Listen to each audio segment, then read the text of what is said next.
3 liitrit viina, kas see on päevas, nädalas või täna? Ei, 2 päevaga praegu. 3 liitrit ja 2 päeva.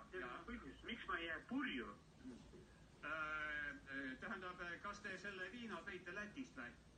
Ei, ikka poest. Vaata, jõuka inimesega tegemist ikkagi, kui nii hulga viina sisse lahvitakse, siis tavaliselt ikka otsitakse odavamat ja Lätis on praegu tunduvalt odavam kui Eestis.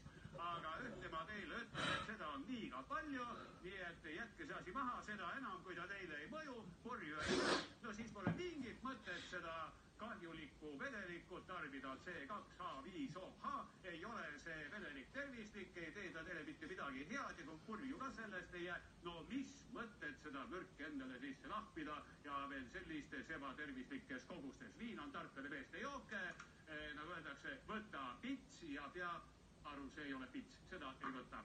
Aga võtame hoopiski järgmise kõne, mis on siinsamas. Hallo!